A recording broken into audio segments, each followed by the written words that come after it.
असणारे शेतकरी प्लस त्या पाणी पुरवठ्याच्या अनेक गावावरती अवलंबून असणाऱ्या योजना आहेत त्याला खूप मोठ्या प्रमाणामध्ये होतं, कारण गेल्या वर्षी खूप पाणी खाली गेलं होतं. माझी तुम्हाला विनंती, ठीक आहे पाणी तर सर्वांना मिळालं पाहिजे, शेतीला मिळालं पाहिजे, पाण्याला मिळालं पाहिजे, पण त्याच्यावर अवलंबून असणारे जिथं धरण आहे त्या धरणावरची ज्या तालुक्यात 3-4 तालुक्यात ज्या शेती अवलंबून आहे किंवा पाणी पुरवठा योजना आहेत त्या सगळ्यांचा विचार करून तेवढं पाणी शिल्लक राहील असंही करून, नाहीतर काय होतं आहे पाणी म्हणून कसं तरी नियोजन किंवा कसंही वाटप न करता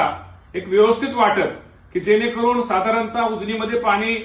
साधारणतः जुलै ऑगस्ट मध्ये पाणी यायला सुरुवात होते. साधारणतः जुलै ऑगस्टचा एक हिशोब धरून ते पाणी येणार असं धरून एक चांगल्या प्रकारचं नियोजन करा. सोलापूरकरांच्या बाबतीमध्ये सुद्धा पियाचं असू द्या, शेतीत त्यांना पण चांगल्या प्रकारचं पाणी मिळावं आणि जिथं धरण आहे त्या धरणाच्या अवलंबून असणारे शेतकरी आणि ज्या ग्रामपंचायत पाणी पुरवठा